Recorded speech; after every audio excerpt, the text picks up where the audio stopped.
So our son, Connor Zaujigwe, Connor Yellow Thunder, had a really important memory after listening to the following program interview, The Bridge with Kira, featuring Dayna Martin. So Connor, what was your memory? When I was little, I thought you could learn whatever you wanted. Then I asked my first teacher that, and she laughed. So you were right, that learning was just exploring whatever really interested you. Yeah. But then when you presented that truth to your first teacher, she laughed at you. So what did you do when we got home? I wanted to make a mask. You wanted to make a mask.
Hi everyone, welcome to The Bridge.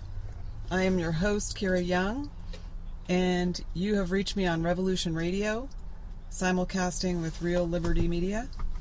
Tonight I have a really great guest, and before I get her on, I would like to encourage you to check out Done Right Buffalo Wing Sauce. That's DUNN Right Buffalo Wing Sauce.com. They are our new sponsor, and let me tell you, it is some good stuff. So check that out. My guest tonight, you're going to love her if you haven't already heard some of the great podcasts that she's doing. Her name is Dayna Martin. She's an author and a speaker and a voice for change. And her book is called Radical Unschooling. She also has another book called Sexy Birth and one coming out called Radical Birth. So we're going to talk about radical unschooling and see where the conversation goes this afternoon. Let me see if I can pull her in. Hello, Dayna. Hello. Hi, welcome to The Bridge. Thanks for joining me. Hi, I'm happy to be here. So I was telling the listeners about what you do, your books, Radical Unschooling and Sexy Birth, and I really want to get into that with you. I think that you're really onto something pretty wonderful. Thank you very much. Are we on live now? We are on live, yes. Okay, great. Let me get on my headphones here. Wonderful. So, tell me a little bit about what you'd like to know here today, or how I can get your listeners turned on to this concept. Well, your concept of parenting, it's not, unfamiliar. Everybody is familiar with natural birth, attachment parenting, but not so much about this unschooling, because I think a lot of people maybe associate it with homeschooling, and they're not really getting that there's this whole other piece about trust with your kids. Right. So I just want to get into that, because I think it's really something that you have to work on really consciously and every day. Definitely. That trust, yeah. Yeah, and I think our culture is set up in such a way that we distrust from the very beginning. We turn to hospitals to facilitate the birth process for us because there's so little information on how a woman can tap into her inner knowing and birth and confidence. And so I think it all starts there. And attachment parenting is becoming more and more well known and accepted. And it's the trust inherent with trusting your children in that they know what's best for them as far as nurturing and what they're attracting into their life. And my kids have always co-slept. They've never been forced to sleep in a crib. I nursed them till they outgrew the need. I held them whenever they wanted to be held. So from the beginning, I trusted them. And listening to naysayers criticize the fact that I wasn't putting my kids on a schedule and I was holding them so much and so forth. Because I parented like that from the beginning, it was a little easier to step into the concept of radical unschooling, which is based in trust and connection. But for the listeners that are curious as to what unschooling is, the term unschooling in itself, I think, is really controversial because it's sharing kind of what we don't do, but it's not sharing in the label what we do instead. Unschooling is just not doing school at home, basically. It's not doing school. It's not uneducating and it's not unparenting. So that's important to realize. Right. And what I got also from looking at your website, and I definitely plan on reading your book, was it's about nurturing your child's natural gifts and allowing them to discover their natural gifts as well, instead of forcing them into some sort of mold. Right, exactly. And from an educational standpoint, it's a matter of understanding that we're not all meant to learn the same things in life. So the way schools are set up and even traditional homeschooling, when you purchase a curriculum, is assuming that everybody needs to learn the same basic foundation of knowledge to thrive and to grow, but it's simply not true. We're all meant to do different things and we have different purposes, different things that draw us in. And with unschooling, you facilitate your child's interests and passions based on bringing them as much of the world as possible to learn and grow from. Now, with unschooling, we don't break life down into subjects. I'm never saying this is math, English, science.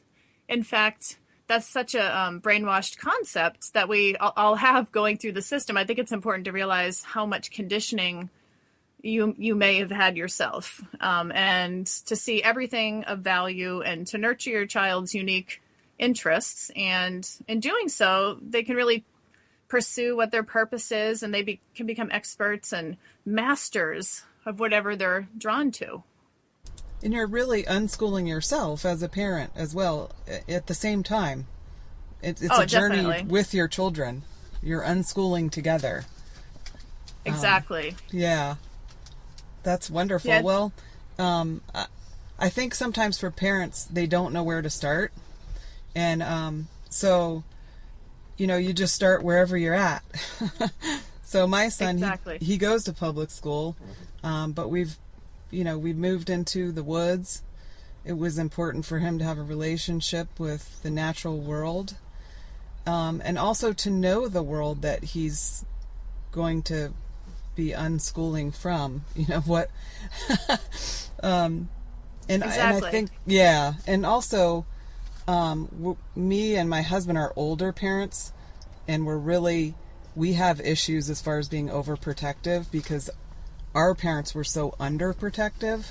So it's that, generational thing where you go back and forth between. So we really have to work on that all the time, not being so overprotective. And I'm definitely not there yet. Yeah, it's a journey. It really it's definitely is. a journey from the beginning. And I think it's so important to realize that it is a journey-based experience. It's not really destination-based, that we all have healing to do and ways in which we can become better parents, and everybody struggles with certain issues more than others. With some people, it has to do with like food or bedtimes or media, technology. Like everybody has things they struggle with allowing your children to have, freedom with. But every day, if you can get a little bit closer to freedom and respect with your kids, it's amazingly healing. So it's kind of like reparenting yourself. You get to parent in a way that you maybe wished you were parented, and in doing so, and acknowledging that your parents did the best they could with what they knew, but you could have thrived with a little bit more trust. Yeah, Right. it's quite a concept in itself. I think it surprises people how profound the experience is. I'm so integrated into it that sometimes I forget how different and out of the box this lifestyle is in general. And so I love helping people through coaching understand how to apply more freedom to their kids' lives. So let me just share too, for the people listening, that unschooling and radical unschooling are two different philosophical concepts. Unschooling is not doing school at home. It's having trust with your child in their own educational pursuits. But radical unschooling, or peaceful parenting, it's sometimes called, it's extending that same trust that you have with your kids' education to other areas of their life. And I'm happy to share a little bit more about that if you're interested in hearing. I'm very interested. Yes. Okay. It's all about children's rights and freedoms. And we're at the point in human history and human evolution where people are becoming more aware of children's rights. Now, I really believe that children are some of the most discriminated people in our culture today. And it wasn't very long ago that men were told to beat their wives if dinner wasn't on the table on time. The whole focus of husbandry was to get your wife to obey and serve you. And, you know, men were told by their fathers, by their friends, to train up their wives. And I mean, and now in this day and age, look at how ridiculous that whole idea is. We're embarrassed about that time in history. And Sure. the feminist movement has come and brought more rights, like the women's right to vote, and men would be arrested if they treated women in the way that they do. Unfortunately, I realize that it does still happen sometimes, but what is happening with the children's rights movement, and I really, really love being a pioneer for this, because I know once people hear it, I know that they understand it and they get it, and you can't unlearn a process that you help people evolve to understand. But most of parenting today, 99% of parenting, the focus is on obedience and compliance and behavior modification. And even when you watch the shows like Super Nanny, and even the information pamphlets you get at doctors' offices and all the quote unquote experts in our culture, the whole focus is controlling children, obedience, compliance, and how to modify their behavior to make them easier to live with. Now, this philosophical perspective is realizing how disrespectful that is. And when we focus on children's needs under the behavior, and you value children's needs as much as the adults in the family, everybody's needs matter equally, something really profound happens. Children learn from what they live and what you model to them. And when you model that everybody's needs matter equally, kids grow up knowing that. And they're always working with the adults and other people in their lives to honor and value everybody else's needs and find ways to make everyone's needs be met. So it's simple philosophically when you hear it, but to apply it for a lot of people, it's really challenging. So that's what I'm here for, to help you apply it. Right. And it starts from the beginning, from the very beginning, like you say in the doctor's office when they tell you, oh, okay, you're having a boy, so we're just going to circumcise him. And wait, what? Surgery? For no apparent reason? No, you're not. You know, respecting a child's rights. So that's a huge part, and I'm thankful that at least, you know, we've been able to reject that. And he slept with us, and we only have one, so I wish I could have more, but we just have the one sort of miracle child. And they do feel valued when they feel confident. I think it gives children a confidence when they co-sleep as well. They're protected, and the whole idea of ethnopediatrics, you know, where the child is born neurologically unfinished, and they need that symbiotic relationship with the parent or the parents to be reminded of breathing, and it's just the natural way that children have grown for thousands of years. So why would we change it by suddenly putting them in a room by themselves alone in a crib? It doesn't make any sense. So Exactly.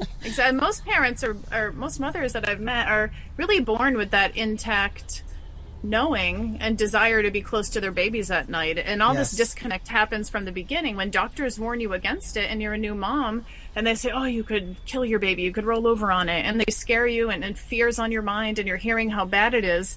That is the very beginning of disconnecting from your instinct and your intuition from the very beginning. And it happens so early on. And the more you silence it, your inner voice, the quieter it speaks to you, to the point where you're turning to experts and you're saying, take my child, with school, for example, take my child and do what needs to be done because I obviously don't have the ability to connect and educate and support my child because everything I've instinctually felt from the beginning, I've been told is wrong. And so this distrust is created, from that very beginning. And I do connect with a lot of parents who have parented like from a more mainstream perspective up into certain points in their child's life and have turned it completely around and learned to rekindle that voice of compassion and that parental instinct. But it's much easier if a parent learns this from the very beginning when it comes to birth and finds a support system for co-sleeping, attachment parenting, extended breastfeeding, all the things that are very natural. But it's very challenging, I realize. Yeah, and the whole idea, you have to trust that your child will know when he or she is done with breastfeeding. And, that's like the first real thing of trust, and they try to train you out of that as well. And because I extended breastfed my child, he just reached his genetic potential for size. So he was really a big kid, not fat, but just like really tall and really developed and strong. And people thought he was like 3 years old, but he was only 2 years old. And they're, what are you doing? Right? Like, nope. He look how strong and smart he is, and it's but yeah, I had that trust, and he was done about 2. Just didn't want it it's anymore. Different. Yeah, it's different for every child. The World Health Organization says between ages 2 and 4 for natural weaning, and I was a La Leche League leader for about 8 years, and so it's amazing how many parents were so relieved to find out that the World Health Organization recommends co-sleeping, recommends extended breastfeeding. But we live in a culture where the mighty dollar comes before everything. And when formula companies are pushing their agenda and they're paying doctors to also push their agenda, everything gets so muddled up that it's hard to find real information that supports the family. it's true. Yeah, and from the very beginning too, if your child is not getting that breast milk, they're not going to get that strong mucus lining in their gut, and then food allergies develop from that. I mean, all babies that are fed formula develop food allergies, just the way it is. So that starts from the beginning too, and then I really think there's agendas out there with this sort of food-like substance that we're expected to accept as food in our lives, living in America. Right. All of that, and then when children react naturally to being fed food-like substances, then they're given drugs to suppress the symptoms of eating food-like substances. And the same with us as adults. Yep. We're given drugs to suppress the symptoms instead of allow our bodies to heal from it. There's no money in our culture from helping people heal. And yeah. I don't mean to sound like a total conspiracy theorist, but I will say that there is so much against us that we didn't know.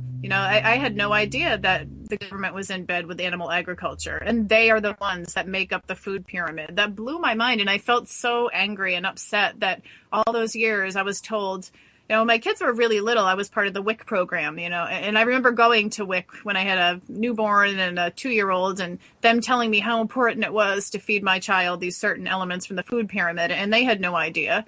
And that half the things that we're told to feed our kids in our culture, it's bad for them, and it's manipulation because when the meat and dairy industry make the actual food pyramid and pay the government to promote it, there's something so wrong. And so I think this, like we already said, this is such a journey of evolution. It's a journey of just learning and getting better and making better choices every single day, and not looking back with terrible regret or guilt, because it is not easy to find the truth in our culture. So I'm glad that there's shows like this and other people that are out there as voices supporting these alternatives that are so important to be spoken out there.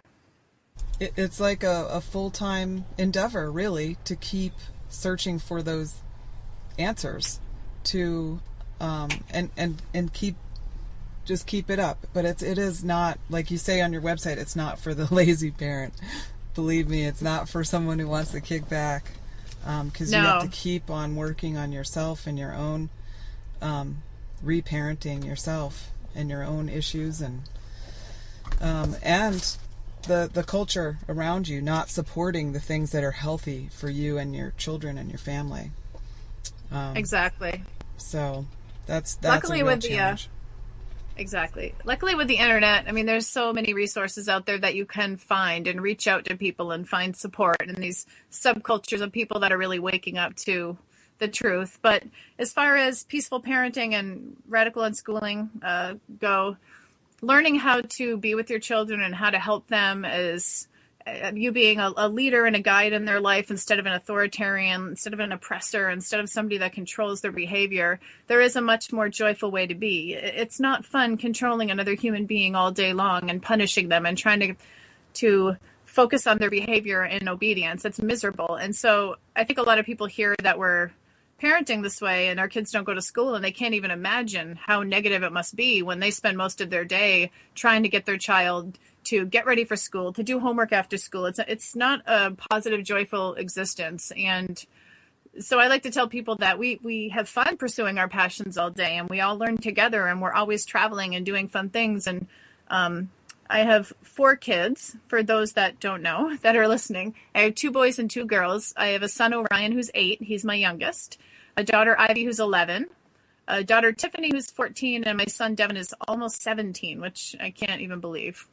But this life works. It's really joyful. And, you know, everybody has their own hurdles in life to get through. We've learned how to do this on a budget. And in turn, I just can't believe that our oldest is 17. I swear, it seems like he was just born. And I'm so grateful that I listened to my instinct from the beginning. And, yeah. That's beautiful. And your son does a show with you, yes? Well, we have a YouTube channel called The Sparkling Martins, where we do daily vlogs. Not every day. They're called daily vlogs, but they're more weekly now for us. Yeah, and so my son is a blacksmith. He is self-taught, and he has his own shop, and he's quite an entrepreneur. And yeah, so that's great. His name is Devin. You could check out his Etsy store. It's Karma Metalcraft. That's wonderful. My son wants to have his own YouTube channel, and he's 11, so I think it might be a little too soon for that, but I may have him come on the show sometime and talk about his perspective on things. But again, that I'm would be great. Overprotective, but he does tell me he tells me everything that's going on in school, so I get to learn about what's going on for kids these days. And one of the things that he tells me is that kids are pretty scared when they hear the news and stuff. They're scared that Trump is going to cause World War III and build a wall and things like that. That's what 5th graders are talking about right now. So that's wow. That's blows my mind. Can I ask you, Kara, what do you feel you're like overprotective? I hear you judging yourself saying you're overprotective, and I'm wondering, like, in what way do you feel you are? I trust him to make good decisions. I don't trust the world to. Right. Yeah. That's. Well, I don't think that's overprotective. I think that's, okay. I really don't. I think that being by your child's side and supporting them and giving them information, and I think that parents can't win in our culture. You're either completely permissive and neglectful, or somebody calls you completely overprotective. There is no happy medium. Nobody is allowed to just be a good parent anymore. Right. Someone's always judging you. So I encourage you not to label yourself that, because if you feel like you are, then you can get help to let go of some of the Yeah. fear maybe. But with everything going on in our culture, I think it's normal to want to protect your child. And Yeah. overprotective would mean that he doesn't have any freedom and you don't let him do anything out of fear. And it doesn't sound like that's the case. Right. It's true. Yeah. But I know that he probably could do a really nice YouTube channel. He's very technically savvy for an 11-year-old. Yeah, you but could do it with him. Yeah. Yeah. So I have to, find the time to make sure that I'm there, when he needs me to be. So, yeah. And then the whole thing about it going so quickly, you have a 17-year-old and it's like, wow, where did that go? My oldest nephew is 17 too, and I can't believe it. He's, bigger than me now. And that's the other reason to want to create a life where you get to spend time with your kids, where you're in the journey together. So, yeah. Definitely. It's the time goes so fast. It's nice to be able to be with them for all their experiences. And at the same time, when you're really responsive, when they're younger and they're dependent, and you're not pushing independence for the sake of thinking that they'll never be independent if you meet their needs.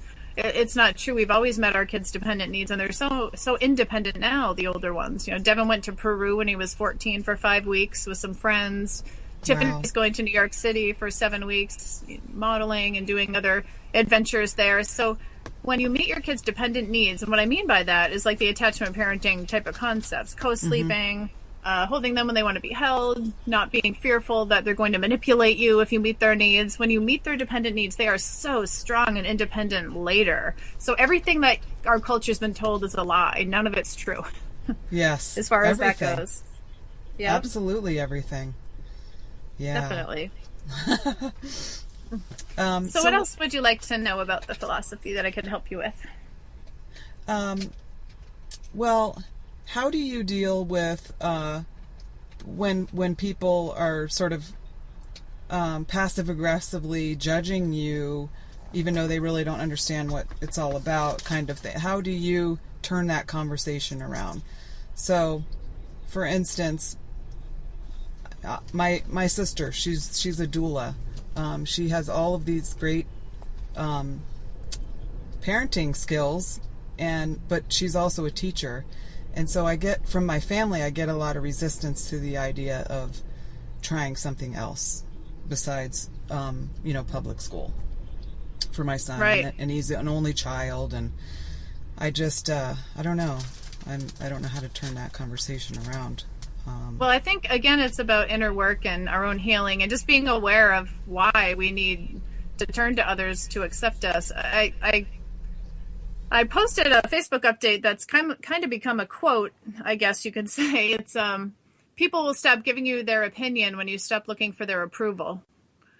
And what that means is it's all in how you approach a discussion about it. When you're happy and you're joyful, people don't necessarily feel the need to impose their opinion. It's when you're turning to family and friends and you're kind of desperate and looking for some kind of support and you're kind of iffy. They're going to tell you what they know and their own beliefs. And of course, they're going to tell you their way generally because that's just the way people are. So if you're turning to somebody with like, I'm not sure what to do. What do you think about this? And of course, they're going to give you their worldview, their opinion. But if you approach it like, hey, we're doing this awesome thing and I can't wait to try it out. And if somebody says, oh, what if it doesn't work? And you just remain positive and say things like, well, we're going to keep doing it until it stops working and we'll let you know how it goes. And you stay positive.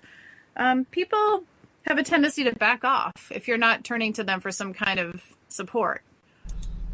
And I think you'll know who to turn to for support and who not to when the time comes. And just, you become a master at changing the subject too. Yeah.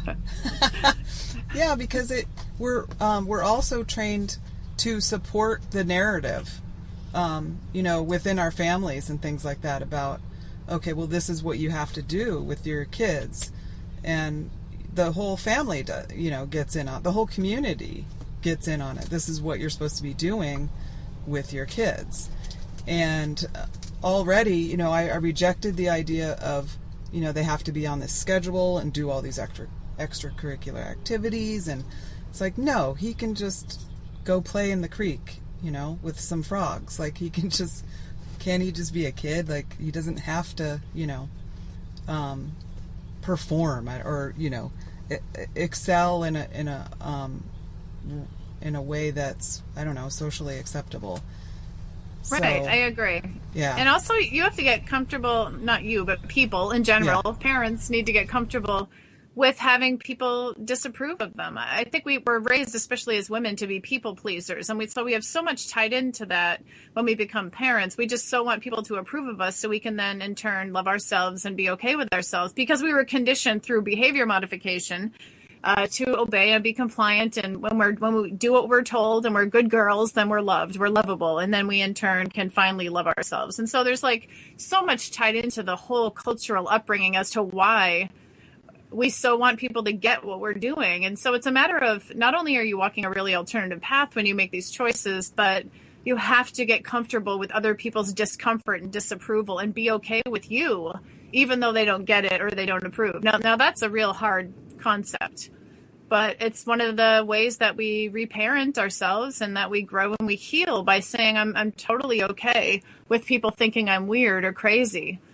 I'm pretty used to it by now. I've gotten after really this many years. comfortable with that idea.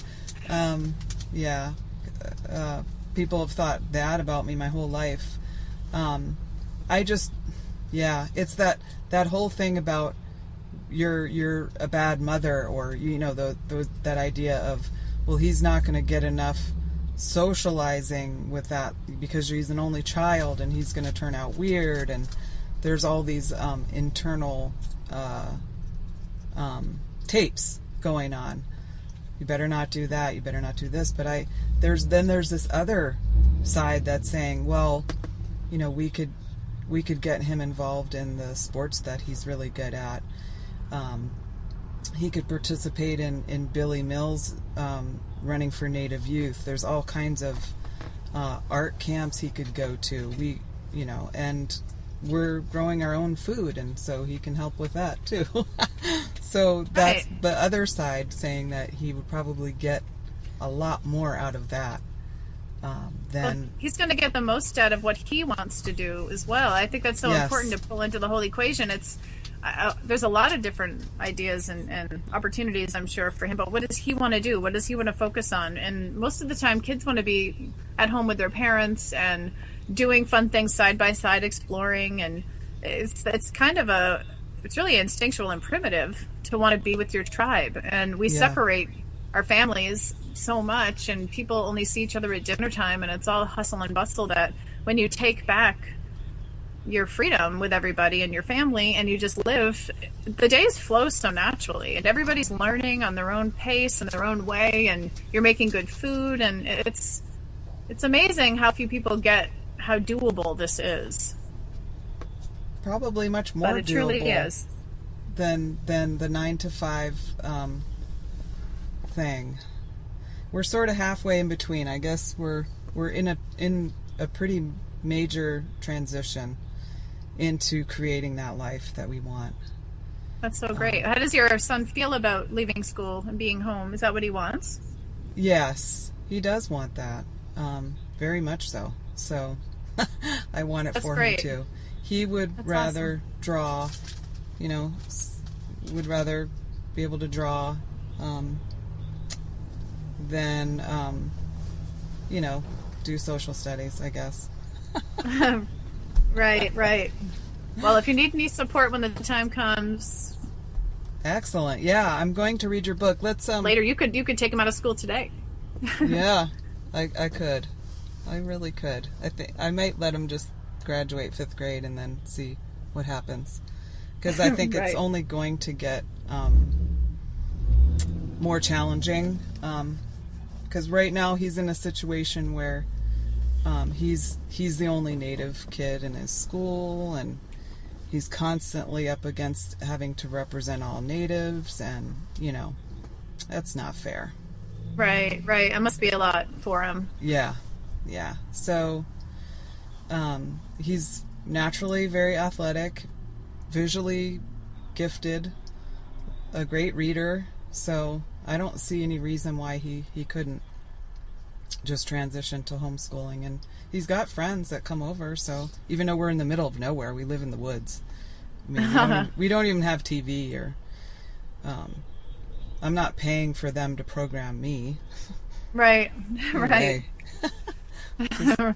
Well, you sound like this is one of the, like a really big, amazing step for you once you do allow Yep. him to be home with you, and you let go of the fear or whatever is holding you back, and you just own it. Once you do, you'll wonder why you waited so long. And don't Yep. feel like you have to finish out 5th grade either. Honestly, the schools want you to think that that's important, but it's not. It's the freer he can be, the sooner he could be, the more he can get to healing and deschooling and really start focusing on what his purpose is and learning, like truly learning through his own internal motivation. Schools do not hold all the knowledge of the world locked up in that brick building. And in fact, the caveman style of learning from these boring textbooks and that method of learning really holds kids back. So I believe the longer kids are in school against their will, the more damage is done. And there's definitely the pros do not outweigh the cons to keep them in. So rethink that too. I'm just inviting you to just take it even further and just, I mean, how amazing would he feel if you said you never have to go back if you don't want to, and truly letting him decide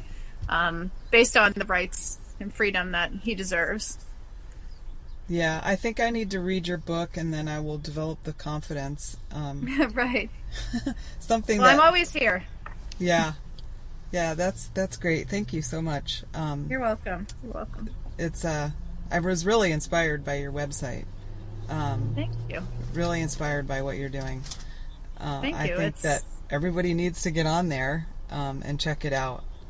It's not something I planned. I'm sorry. Go ahead, Kara. It came out of your own journey. Right. I never would have imagined I'd be doing this. It's not something I sought out to do. In fact, I've always been kind of shy and quiet, and I always hated oral reports in school. Anywhere I had to be the focus of anybody and I couldn't just hide in the background made me very uncomfortable. But after I had kids, and I just learned that how powerful it is to tap into this type of parenting, and I just wanted other people to know about it. So when you have something to say, it's amazing how well you could do speaking your truth when you have a purpose and you have something to say and you want other people to know this level of freedom and just love and kindness that you could have in your life. You don't need to be doing all these things that you think you need to be doing to be happy or successful. In fact, you just basically become a cog in the machine, and your kids get used to being compliant and falling into mediocre lives and falling into mediocre jobs. And, you know, our kids are entrepreneurs from living this life. They never have to work for somebody else if they don't want to. My 2 oldest already make very good incomes, as well as many adults I know. And that's only from having the freedom to pursue what they love doing and making money from it. So there's so much more to say philosophically about it. And I have a lot of videos. And if you check out our family on YouTube, check out the Sparkling Martins, you can just kind of see what it's like, because I just want you guys to see that I'm probably more down to earth and like quote unquote normal than I sound here. You know what I mean? People are like, oh my gosh, she was so out there. But really, I'm just a mom just like you. I just happen to be doing something a little bit different that, you know, I wasn't raised like this. I'm not a hippie. Right. I'm just an average person who learned a few things and had the right support. So if you think you're not designed for this or ready for this, think again, because you just may be. Yeah. And that's so beautiful, because I want that for my son as well. I want him to be able to make a living at what he really loves, that it's not work for him. And when he came home from school and he had this idea about learning not being fun, I was like, what? This is what he's learning from school, that learning is not fun, when it's the best thing that there is in life. That's what life is about, is learning. So I have to turn that around. And also, I think it's important to realize that what he's referring to is forced learning. Yes. There is forced learning is not learning. It's two completely different things. But unfortunately, when kids are so conditioned with forced learning, they think that is quote unquote learning. So anything, once they've been, force fed information and having to regurgitate it and memorize things for tests to jump through hoops, they just shut down any aspect of learning after that. Like, it takes a long time to heal from the institutionalized conditioning that takes place. That's what I mean by it being very damaging. And so it's sad that he's making that connection. Forced learning is not learning. And I think we just need to tell our kids that.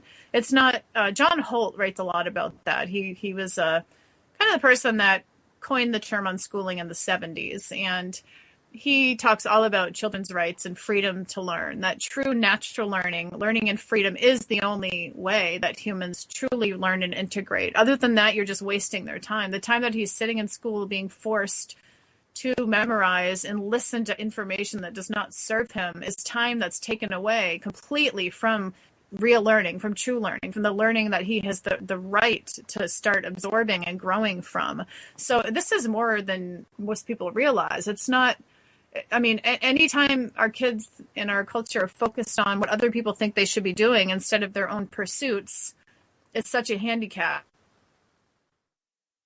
Yeah, it's huge.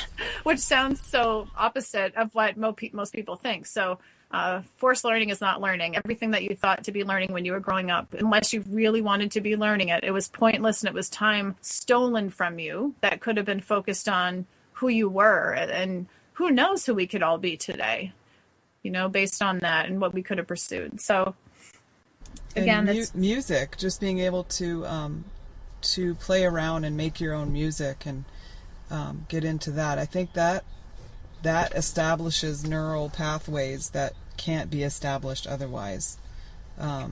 Exactly, I agree. Yeah. So I want him to be able to do that too. I mean, they do have music at school, but I don't think he's getting to play, just discover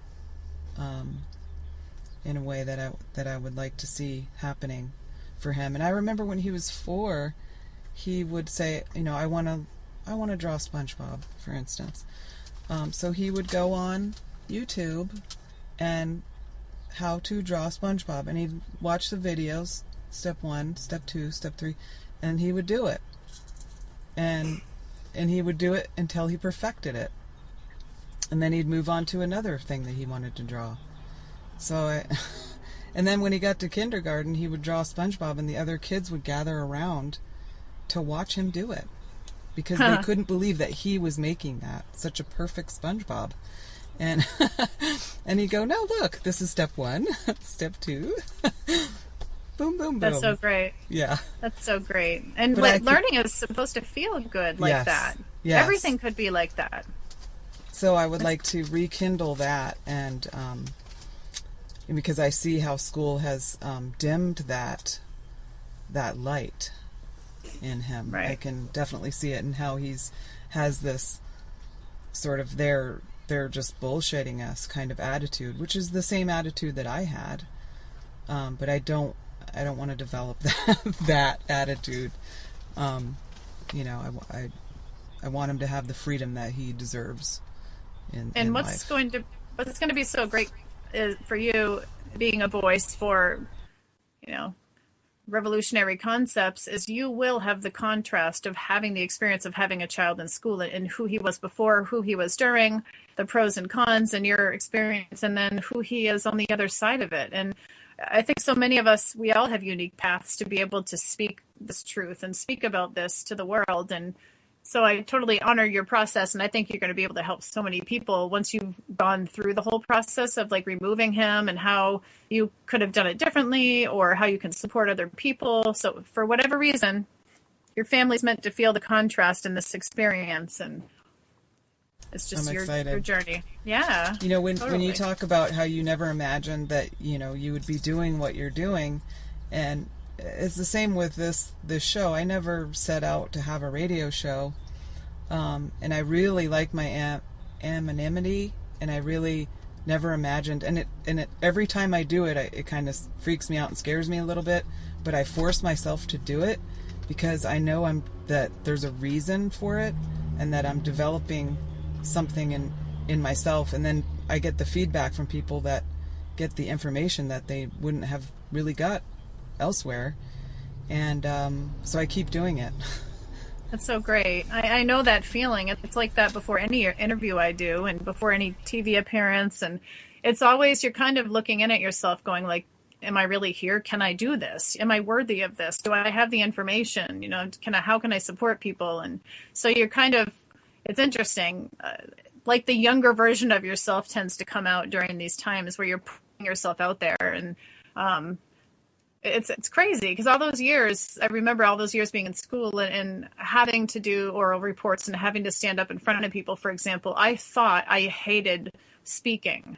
Isn't that funny? Kind of the same idea with your son saying he hates learning. Like, I thought I hated speaking. I thought I was too shy, that I was terrible at it. I also thought I sucked at math. Like, all the conditioning that was so essential that I should have had, like, to boost my self-esteem. It made me feel really bad about myself. And so it took so long to come out of that and heal from it and realize, no, you never sucked at speaking. You never were bad at math. How could you be passionate about something that somebody else thinks you should know and you find extremely boring and pointless? How on earth are you supposed to come out of that situation and promote something you cannot get behind with your body, mind, and soul? And so when you have something powerful, a message to share, it just flows. You just have to get out of the way of the energy that wants to bring that forth. Right. And stop doubting yourself and just do it. And stop running. Exactly. Stop running from it. It's not easy to do this. It's not easy, but only because you're challenged with your own self-worth. This doesn't have to be perfect. For example, this interview, it doesn't have to be a perfect interview on either side of it. We're just sharing our thoughts out loud so other people can maybe get bits and pieces and say, wow, like I want to do that, or I want to change my life. And if they can do it, I can. Exactly. And for myself, it started with my own healing, physical. I was very sick for like 20 years, and I walked away from the medical establishment because I instinctively knew they were making me worse, and that they were going to kill me if I stuck with them. So I walked away, and I got off the pain medicine, and I got a stomach ache, and I realized I'd had it my whole life.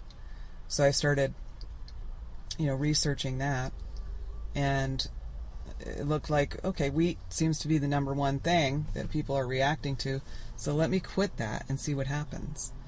And I was totally amazed at what a huge difference. And so, after the past 3 years, I've healed my fibromyalgia completely, lost 60 pounds, and got into way better shape because I didn't present as a typical celiac. I was hanging on to all my weight instead of wasting away to nothing. And so they couldn't figure it out. I had to figure it out myself. So now I'm getting my nutrients and starting to think clearer, and it's amazing. So I wanted to just share that. All these people who are suffering, and they're taking these drugs that are just suppressing their symptoms, and they're told things like there's no known cause and no cure. How about that? No hope for the rest of your life, being told something like that. And so, right. I share my story, and like I did it.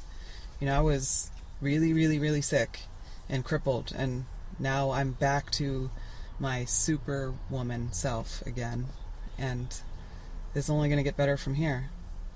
Wow, that makes me smile so much. I love that you took responsibility for your health, and I think that's what we all have to do from the moment of conception and birth with our kids. If you can have that same energy, people, just to take the responsibility to learn other ways, and ways that you feel more in alignment with, to live, you will be happy, and you will grow, and you will in turn change the world. Because when you speak your truth and you say, I got off these drugs, and I mean, I'm sure you must, what you eat now must be really healing too, because you're in a different state of awareness. Oh yeah, I'm really into high nutrient foods. Like, I won't waste my time on foods that aren't going to give me anything in return for my body working to break it down. You see? Yeah. So, yeah, and it's every year we get closer and closer.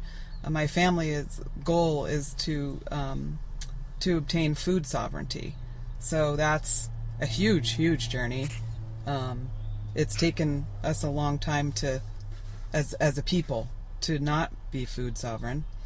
And when you control your food supply and what you're eating, and when you have a relationship with the food that you're growing, it's how we're meant to live. Right. I think yeah. So we get a lot out of it, and I love it. that term. I love food sovereignty. I've never heard that term before. I love that. Yeah, it's huge. You Definitely. can't have any type of sovereignty without food sovereignty. You really can't. If your food supply is controlled by somebody who really doesn't have your best interest at heart and is just trying to make a profit, we should be in touch with the people who are growing our food. If we can't grow our own, we should buy locally, support local farmers, because these huge corporations are they're killing the family farmer. They're literally killing the family farmer. They're making it impossible to actually make a decent living farming. So you have to think of different creative ways to create a life where you can do that for yourself and your community too. So whatever we don't sell, we give away to families who are hungry, who are food insecure, and we share. That's how we're meant to live too. We're meant to share. Right. Oh, I love that.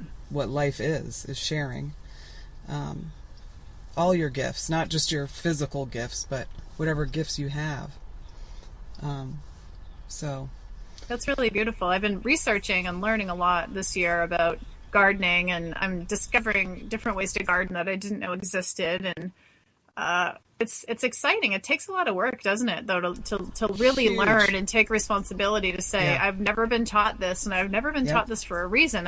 Me learning how to do this does not benefit any corporations. Right. It doesn't Right. benefit. And so, again, taking responsibility and learning. I've learned a gardening method called Back to Eden gardening, and it's kind of like leaving the ground covered, basically, because they say, like, the open, raw earth and soil is really it's easy to deplete things. So if you keep it Right. covered with, I haven't done it yet, so I don't want to come off like an expert. I'm learning, but the stuff I'm learning is I can't believe so much of this sacred knowledge that could have been passed down has been kept from us. And my son, who's 17, said, "Mom, there's a reason behind that. What do you really think that the majority of those ruling our culture want you to know how to successfully grow food?" And I'm like, wow, that's I'm amazed that he has that concept already, just from living this life. But I really want to do well with gardening. I'm excited about it. I want to have a huge bounty this year. Yeah, and every year, once you start, we just started actually last year with the Food Sovereignty Project. So every year, it gets better and better what you're able to do, and just step by step. And I'm fortunate that my mother did teach me a little bit about gardening, but she also gave me the freedom to choose it if I wanted to. So she wanted to know that this was something that I actually really liked, and so she's thrilled that I'm really into it. And I've discovered things like I'm able to bring orchids back from the dead and get them flowering again. It's just this gift that I have. So I take people's orchids when they don't know how to care for them and bring them back and give them back to them flowering again and teach them how to take care of it. So. Well, it sounds great. It sounds like that's your gift, gardening and that kind of thing. And like you said, sharing. So now that we've made this connection, we can mentor each other in the different areas of our strengths. I need support with gardening. Oh, excellent. Okay. This is wonderful. It's the perfect exchange of energy. Awesome. I'm excited. I'm very excited. Yeah. And I have this this orientation towards plants. They have their own spirit. They have their own medicine. And the the plants themselves have a way of teaching you, if you can just get into this groove. And I think the whole process of digging in the dirt and the physical aspect of it puts you in that mode to be able to learn from the plants, if that makes any sense. Totally. They No, do it makes so teach much you. sense. Yeah. And I've been, in the last couple of years, I promote grounding, going outside barefoot and connecting with the earth as a way of healing. And I have a friend who's she calls herself the intuition physician. Her name is Laura Conover. I invite anyone to check her out, but she did a whole film on grounding and connecting with the earth, because I mean we're all connected. We're all part of it. And I could see where if you could connect with your plants, how much healthier they'll be for you too, because your energy is kind of part of the whole growth process. As a breastfeeding counselor, I was a La Leche League leader for 8 years. La Leche League is a breastfeeding organization, for those that don't know. And one thing they do share about is like breast milk can't be replaced by formula in any way, because or formula can't replace breast milk, sorry. Because breast milk's a living food, and it totally Right. caters, it's created based on the mother and baby's connection, and your body produces exactly what your baby needs. With the breast milk, your breast milk changes from week to week, from month to month. So I'm sharing this because the same is true, what I've learned with gardening. I've learned that if you go out and you're connecting with these plants, your plants will have the specific nutrients for your exact family, which blows my mind. Yes, you're exactly right. So, bathroom break time, and we'll be right back for the second hour. We're talking to Dayna Martin. Join us in a few minutes. Welcome back to The Bridge with Kira. I'm your host, Kira Young, and I'm talking to Dayna Martin. Welcome back, Dayna. Thank you. It's a pleasure to be here. And before we left for the break, we had gotten into a conversation about gardening and your relationship with your food and with the plants that you grow. And you were making a comparison to a mother's breast milk, and how the mother produces exactly what her child needs in the breast milk. And when you have a relationship to your food and the plants that you're growing, the plants are also going to produce those things that you need for your healing and well-being. I find that so fascinating. So there is nothing healthier that you could possibly buy with like vegetables or fruit than if you grow it. Like, it's going to be so much better for your family if you grow it yourself. I have only recently learned that, and that blew my mind. It was like added motivation to have our own garden. It's not like it's comparable. It's not like the stuff even that you get from the farmer's market. It's going to be less healthy than the stuff you grow yourself, because energetically, everything that is close to you is affected by you, and everything's working interconnectedly. And so I cannot wait. I'm being very ambitious this year. Maybe I tend to always bite off more than I can chew. So I think I might be doing this with the garden again this year, but I got to be me. I'm just going to end up doing it that way and see what happens. We always bite off more than we can chew, but it ends up okay, you know. Right.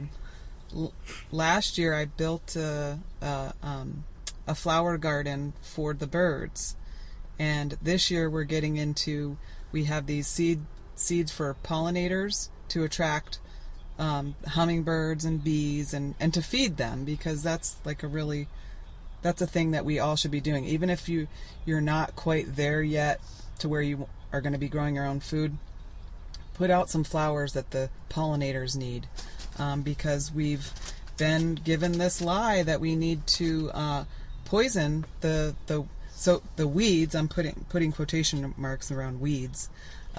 We've been fed this lie that weeds are bad and we need to get rid of them, but they're all our medicine, and that's all food that we could be eating. The stuff that we're poisoning our water supply and growing lawns when we should be growing food.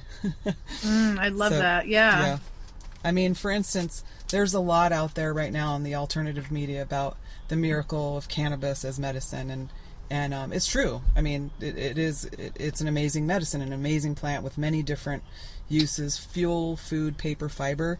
But the more that I learn about plants, the more I'm finding that every demonized plants, weeds, for instance, dandelions,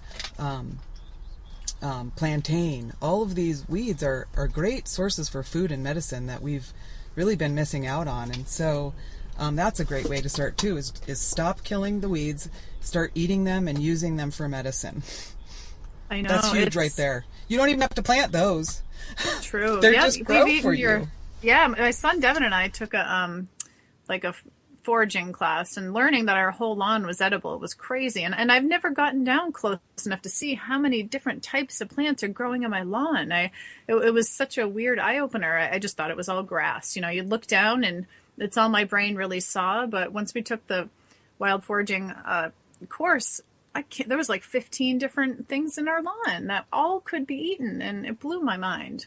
It really did. And I think that I had to really get over the conditioning that dirt and bugs were like yucky, you know, like I was told the food that you buy in the grocery store and so forth was like the healthiest because there's no contaminants, there's no bugs, and you're just so far removed. It took me years to kind of heal from that. And I learned that it's the food that the bugs have eaten that you want to eat, because it's the edible best stuff for you. So a lot of times if somebody sees organic produce in the store and there's like a bite or something from a little insect or a wormhole, people are afraid to eat that or buy that. But the truth is, those are the things that you want to eat, because insects and worms and so forth aren't going to bite like a pesticide-laden piece of vegetable. So if insects and birds and stuff are staying away from it, you should too. Like, listen to nature. It tells you the way. And or GMOs as well, you know.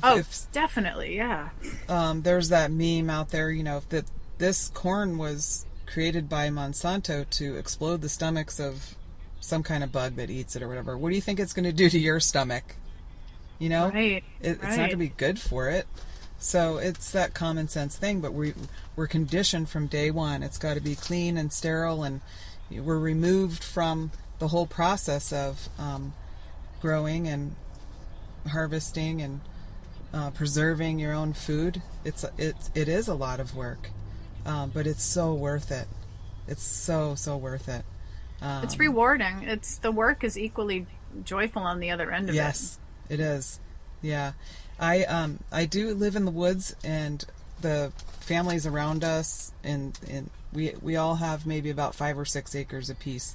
So there's like enough space where you can kind of do your own thing. But it's right on the border of Virginia and West Virginia, and there's a lot of hunters and things like that, and people who just sort of like to shoot guns just for the sake of shooting them. So sometimes I'm out there, I'm in my bliss, I'm hanging out with my hummingbirds, and I'm digging in the dirt, and I'm getting all zenned out on nature, and then all of a sudden it's like pa pa pa pa pa pa pa.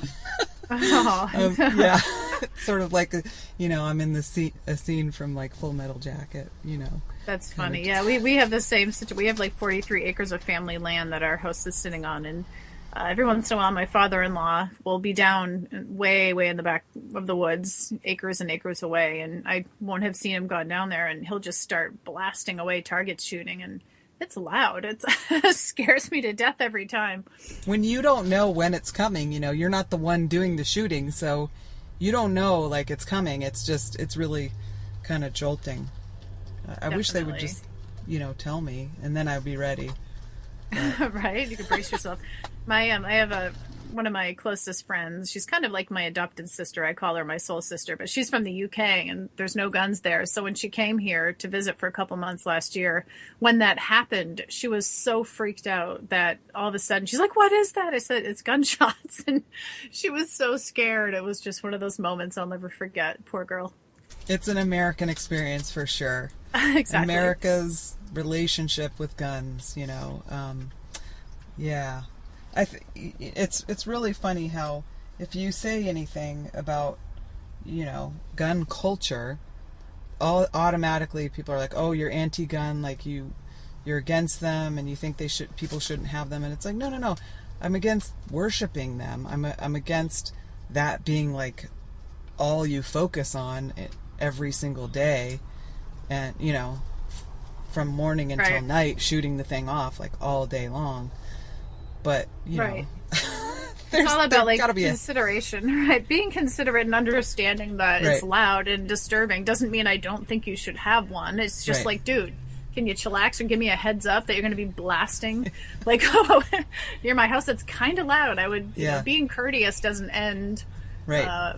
You know, when it comes to gun control. I mean, not gun control, gun ownership. My husband was a handgun safety instructor, so we have guns, and it's just kind of always been part of our life. And although I'm completely supportive of it, just being respectful of other people and the time of day when you go target shooting, and just kind of taking in everybody's needs in a respectful way is definitely important. Yeah, and the more space you have, the easier it is, I think, to do that. Exactly. So, yeah. So. Yeah. Right now, my son Devin, I just have to tell you, he's out in the woods. He's building a Viking age replica house. He's been working on it for almost 2 months. He's doing the entire thing by hand. And he's cut down trees, and he's been hewing the trees, which I didn't know what hewing was until he told me. But he's hand cutting with an axe the beams for this amazing house. And, you know, one of the aspects of living this life are finding ways to meet everybody's needs equally and supporting each other with your passions and interests. And so our home is all of our kids' home. That's really important for me, that they feel that they have ownership and they could do what they want on our land, barring that it's meeting, you know, other people's needs. It's not trumping other people's freedoms in our family. And Devin was going to build this Viking replica house, like kind of close to our house. It was inside this fenced in area. And it's funny because like I wanted more room for a garden, but I was still willing to let him, you know, you could totally have that space. I don't need the whole yard to myself for gardening. You can have that. And in the meantime, he really wanted it more private. Well, he walked out in the woods last night and found this amazing area of the woods that's completely flat that we never saw before. Like, it was just all of a sudden there, this flat area where he could build the Viking house. And it was just one of those great moments of like, oh my gosh, I have all my space for my extra gardening now. And it was like this win-win when you have yes energy and you're in the flow with everything. It's amazing how things can just unfold in a way that meets everybody's needs perfectly. So this life is not for the lazy parent finding ways to facilitate your kids' interests. And it's pretty awesome to see how the universe just will unfold things for you, for everyone to have things better than they even planned. You know, it was just one of those moments where I was like, oh my God, yay, I have the rest of that yard now for what I want to do. And you have a better spot to build this house in the woods that's more private. And I just had to share my joyful That's wonderful moment from today. I love it. Yeah, I would love to see my son take something on like that. You know, when he gets, I guess your son's 17, you know, axes and things like that. But the whole idea of building your own structure, that's another thing too that you that we deal with as a culture, that oh, you can't do that, you're not an expert, you know, you can't just repurpose some wood, or you can't just learn how to do it yourself, or you got to train yourself out of that too, because you can. It's crazy. You totally can. And my son's been building structures for a long time, you know, ever since he was tiny. And he's been kind of, you know, when he was 3 or 4 years old, probably 3.5, he was really interested in fire. And like anything to do with fire, he was just primitively, naturally drawn to fire. And I remember people telling me, oh, you should never let him near fire, he could get hurt. And I told them, I said, let's go down the cellar and I'll show you how to light matches, and you could light paper on fire in our wood furnace. And so I would sit down there with him for hours. I might have a book or magazine right next to him while he was lighting things on fire in the wood furnace somewhere where it was safe, because we talked about safety. And as he got older, he still loved fire, and he'd build fires outside with a parent by his side, of course. And, you know, he'd sit at the kitchen table with me, and we'd melt candles and play with the wax. You know how you dip your fingers in it and it makes these little... And so we've never had a fear of him pursuing something. I think people get really afraid when they're living in an authoritarian parenting paradigm, because they just set these rules, like you can't play with fire. And to expect the child's primitive instinctual need to come second to your need for them to obey you is really unrealistic, especially when kids are really little. They don't have that ability to put your needs for obedience before their primitive instinctual needs to grow and evolve. So I think to myself a lot, like, he's a blacksmith today because of that. And he's a fire twirler. Like, he's taught people how to twirl fire for years. I mean, his life is surrounding flame and fire. And I can't imagine if I would have fallen into that fearful mindset of just don't let him play with it, he could get burned.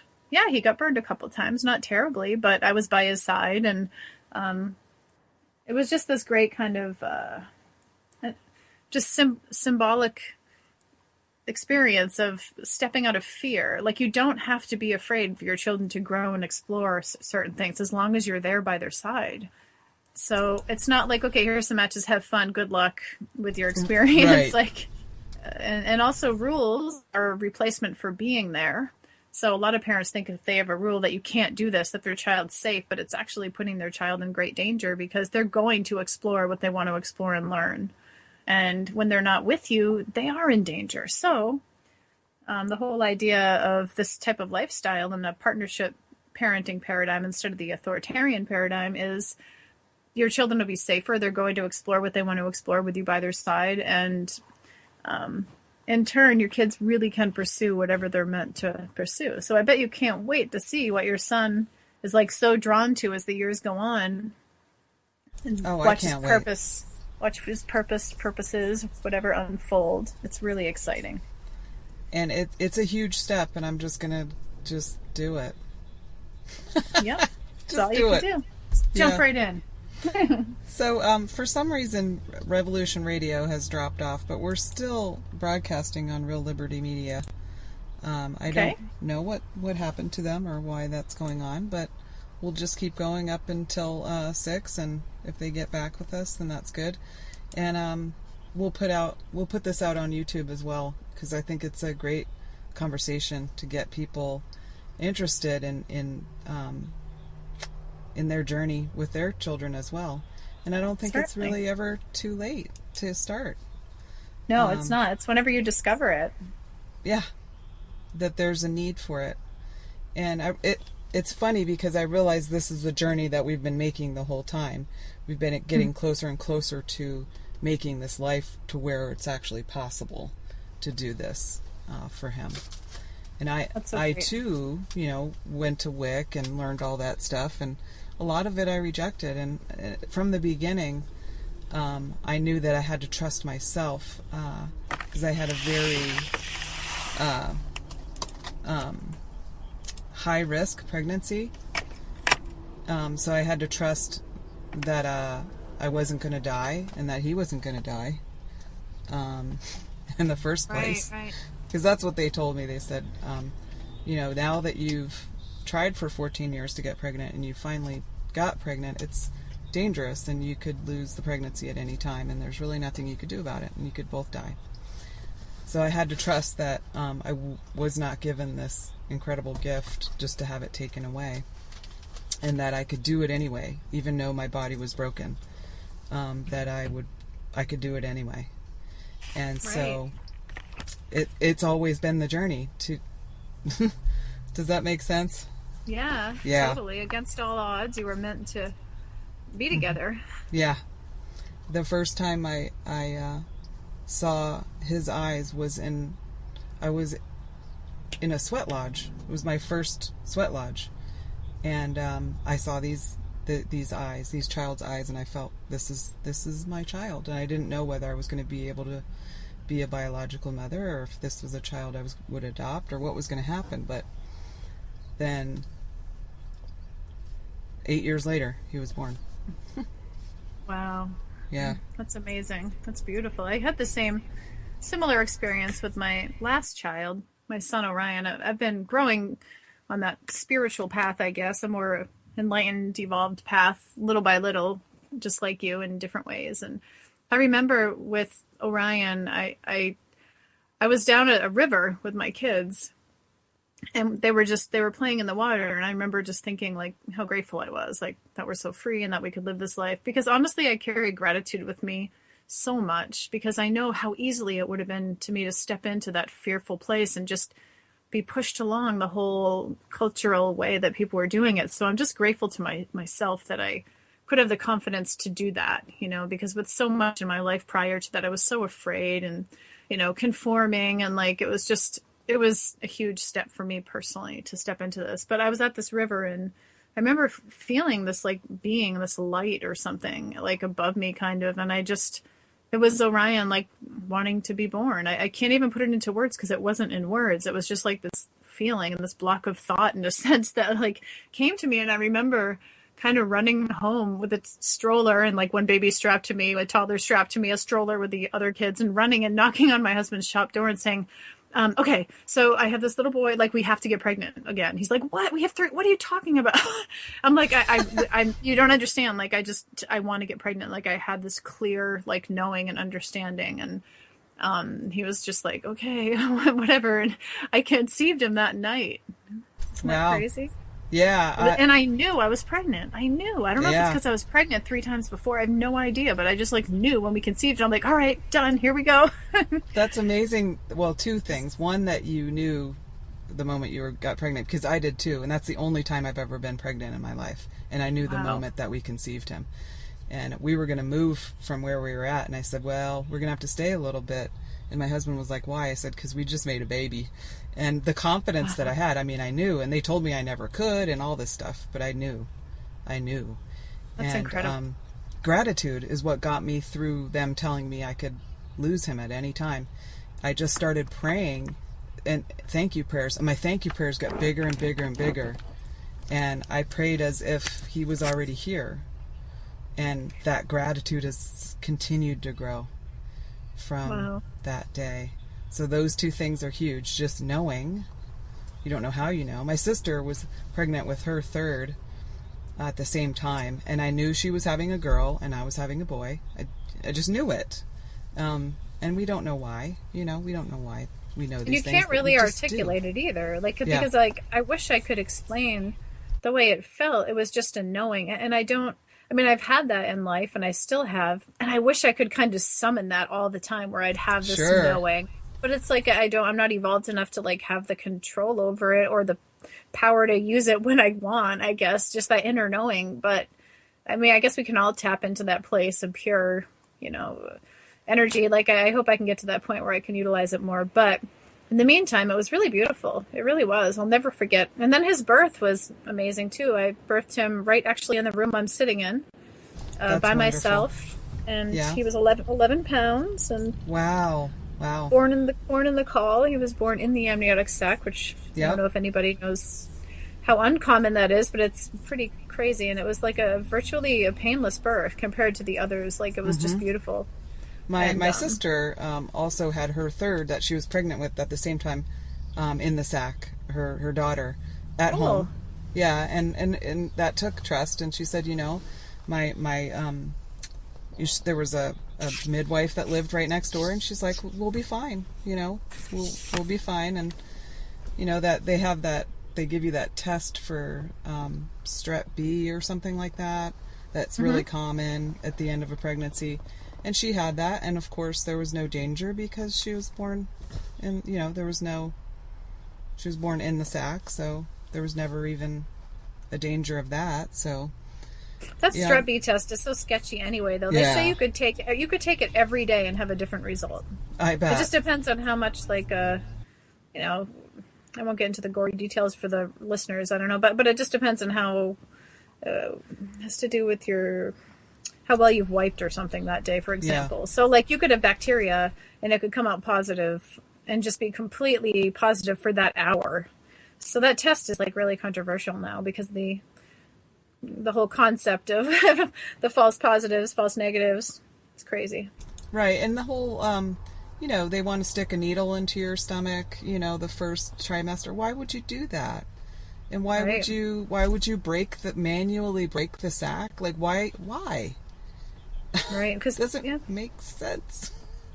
Yeah, I think you always have to ask yourself too, like, how is this benefiting the person in control of this situation? And hospitals really want things to move along quickly, and it's all about liability and getting sued, and so there's a time limit on everything. You have a 2-hour time limit on pushing in the hospital, for example, and if you go over that time limit, on average, you're given a C-section and given the failure to progress label.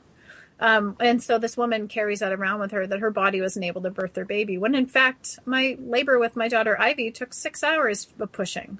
So if I was in a hospital, I would have had major abdominal surgery and then a scarred emotional state thinking my body was broken when in fact I just needed more time. And so it's so important to educate women about what's normal when it comes to birth so they don't just kind of change the course of where they're meant to go in this trusting. And breastfeeding as well. Right. I don't know how many people have told me, oh, I couldn't make it milk. And I was like, I think you probably could. It's really rare that you can't. It's such a rare condition, but the amount of people that have told me they had that, it doesn't match up with the reality of how rare that is. So I think a lot of people are really taught not to trust that whole process to progress naturally. Exactly. Yeah. It's just a different paradigm altogether. It's almost like a whole different, what's the word I'm looking for? It's like a whole different plane of existence, and honestly is once you get down this path, because doctors want to see results, and with formula in the beginning babies gain weight really fast with formula because it's just fat. It's like it's not healthy for them, but it fills them up and makes them gain weight. With breast milk, babies generally that are breastfed lose about 10% of their birth weight in the first 6 weeks, which is very, very normal. But because we live in a formula feeding culture, the doctors are looking through that filter and they see the weight loss and instantly panic, and all they care about is the weight gain. It's nothing to do with health. It's so bizarre. But again, most of the time women don't know this. Yeah, they're taught not to know that, and not to trust. My son is actually here with me. I do the show in town because we live out in the woods. There's very little infrastructure, and the only thing that's available is satellite internet. So we're on the other side of the digital divide, and so but he really enjoys coming with me and hanging out and listening to the show. So maybe he will have skills for that. He also likes to do little monologues and things like that, and he's pretty funny. He's got a really great sense of humor. So good. Lots of talents and skills there. That's great. Yeah. Well, it sounds like YouTube channel would be great for him then. I think so. Yeah, I think it would be. You can make really good money on YouTube. That's true. You can. So, and he's really, really interested in it. He's asked me for a long time now. So I have to make the time to do that with him and make sure he's protected and that he's set up properly and all that good stuff. Right. And, are you nervous that people are going to comment negative comments? What's your fear surrounding YouTube? Well, stalkers and things like that. Yeah. Negative. Yeah. Yeah. I was stalked as a child, so that is. It's a real issue for you then. Yeah. Scary, the reality of it, right? Yeah. Yeah. There's different ways he could go about it without showing himself if you were nervous about that. There's all different ways to nurture that passion and. Okay. Yeah. Well, good. You can turn off comments. You can disable comments, for example.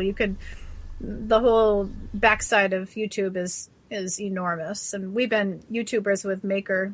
Maker is a company that Disney owns, actually. We've been Maker YouTubers for a couple years now, and my kids have learned so much as a result. And we've never had any stalking issues, despite, we've never known anyone that has, and we know a lot of YouTubers. So I think it's really rare, but still, I'm not diminishing your fear. I'm just saying, I know that it's a certain that I have to deal with it myself too, and that's part of why I get scared every time I do a show as well. It's just my own stuff, and I just have to work through it. And I don't want to put that on him too. So I want him to have a clean experience of it, if that makes sense. Yeah, totally. And I love that's all about authenticity, isn't it? Because we all have our issues, or what I like to call glitches within ourselves from our past. And I have probably unrealistic fears about certain things, but I just tell my kids, I'm I know this is probably just my thing, and I'm not putting it on you, but this is how I feel, and until I can move through this, I'm having a hard time supporting XYZ. And so it's not on them, and you're just being honest, saying I get that this is my issue. I'm trying hard to heal or work through it, but in the meantime, I'm just not ready for, this to happen. So there's nothing wrong with being real and honest and just sharing. I get it. I want to facilitate that for you so much, and I'm trying to find a place to feel safe and comfortable enough for you to move forward with this, blah, blah, blah. So anyway. Okay. No, that makes a lot of sense. That really does. And it mirrors the conversations that I've been having with him too. So I feel better about that too. Awesome. Yeah. Yeah. Because, I mean, he knows he can tell me anything, and, you know, I'm always there for him. And also, anytime. like, asking him ideas. Like, do you have any ideas on how I could start to, like, feel better about it? Like, any safer? What's your experience? Or do you have a fear about that? Are you even aware of, like, what a stalker... Like, opening up that conversation, and, like, I'll ask my kids all the time, do you guys have any ideas? Because so many times they offer something that I hadn't even considered before. And it really is helpful to me to turn to them. They're little experts. They're wise little, wise people themselves who don't have conditioning a lot, you know, like a lot of people do. And they can give me insight. And at the same time, honoring my fear, because kids have unrealistic fears in our eyes sometimes, even though it's real to them. It might be unrealistic to somebody else. My son Orion, he's nervous at night going into the bathroom, using the bathroom through the kitchen, because our kitchen like is kind of dark, and the bathroom on that side late at night, he gets just nervous being there. So it might seem unrealistic to some people that he likes me to kind of be in the kitchen while he's using the bathroom late at night, but I totally support it, for example, and I'm by his side, and it might be inconvenient. It might be inconvenient sometimes to get up off that couch if I'm in the middle of something, but we do every time. So yeah, we all have our stuff, and your stuff, Kira, is just as valid when it comes to that. It just is. And having that conversation opens it up for them to be able to tell you that stuff too. Right, exactly. Yeah. Yeah. I mean, he's said some pretty encouraging things to me, over the years. I mean, things like, one time he said, "Don't worry, Mommy, I'm not going to become a soldier for the corporations," you know, because his friends are into that, and he would go and encourage his friend to rethink his desire to become a soldier, and things like that. So I know he's got the peaceful thing down. Well, it's interesting, isn't it, Kira? Because we have like one foot in each paradigm. Like this whole leading edge of pioneers of parents and living these alternative choices, we have one foot in each paradigm, and it's not an easy place to be. It's incredibly empowering, but we have one foot in the way we were raised, you know, and we resort to those kind of thought processes when we're tired or hungry or we're not at our best. We might resort and parent in ways that we regret or we have to apologize for. And then we have our other foot in this more aware, evolving paradigm. So like we're straddling this course in human history right now, just us, those of us on the forefront right now. So I tell my kids that, like, you guys aren't going to have to worry about it. Like sometimes I do have a hard time finding clarity in a decision. Like because I'm scared from past conditioning, but yet I'm aware of where I want to be and the trust I have. Sometimes I'm just so frozen between the two paradigms that I just need a minute to think things through. So it's not uncommon for me to be like, you know what, I'm just not clear on where to go right now in this direction. So just give me a few minutes so I can gain some clarity, and then we'll move forward. So yeah, and there's the naysayers. So the people who they're not excited by people who are further down the road than them. You know, they want to bring you back to where they are on the road instead. There's a lot of like, well, how dare you have this relationship with Disney, for instance, like that. Right. I'm just thinking of, you know, a typical sort of, you know, troll type of thing to say. Something like that, which isn't respecting that you put a lot of thought into it, and, you know, there's a reason why you're doing it, what you're doing. Kind of and thing. The interesting thing about it, like I've had like a person or two say that, and I'm really happy to share why we decided to go in partnership. And it's because, for one, like Maker TV, for example, is complete freedom, and they don't edit anything, and you are allowed to put out any content. Snoop Dogg is with Maker, for example, and his stuff's pretty hardcore. Right. But because we are the first voice ever connected with Disney Corporation that's promoting peaceful parenting and unschooling. And they're listening, and people are watching, and the audience is enormous. And so, like, to me, in my own journey of advocacy, I've always been completely unconventional. Like we did Wife Swap, the show Wife Swap. We were on Dr. Phil. We were filmed by Oprah. Like we've been on the media, which is really controversial in itself because, all the unschooling advocates before me were saying like they want to keep it underground. They were petrified of me bringing it to the mainstream because they don't want to mainstream it. They don't want regulation. So all I could do is keep following my heart. And Disney brought our family to Walt Disney World to do an entire video on natural learning at the park. And so, like, we all have to just heed our calling with it. And I get it. There was a time where I was a little conflicted. Do I want to be associated with them? But I'm like, as long as I have freedom, and they're promoting these videos, they're promoting natural parenting and natural learning, and it's just my way of going about it. So you got to be willing to understand people's perspective and frustration with it, but at the same time, listening to your heart. So. We may not stay with Maker forever. We may go independent, but for the time, this is powerful. Like, we're using them in a sense for advocacy, and it's working.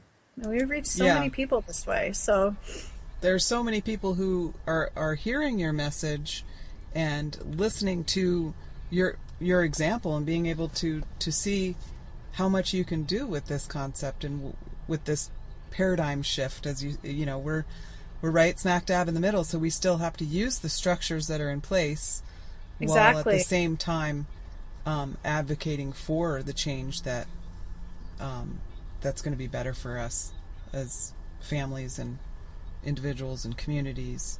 So and just letting go of fear. Letting go of fear surrounding it. 80% of our audience are kids. You wouldn't believe the kids daily, dozens of messages and pictures from kids who were just like, wow, I wish we could unschool. I wish we could live that life. Like my parent, although it is emotionally difficult for me because what we're doing, and I don't even know if I could word this correctly because it's kind of heavy, like what we're doing is we're kind of showing kids that they're not really free, and that they're being discriminated against, but it's kind of indirectly happening. It wasn't the intention. It was just kind of sharing authentically who we are. This is our life.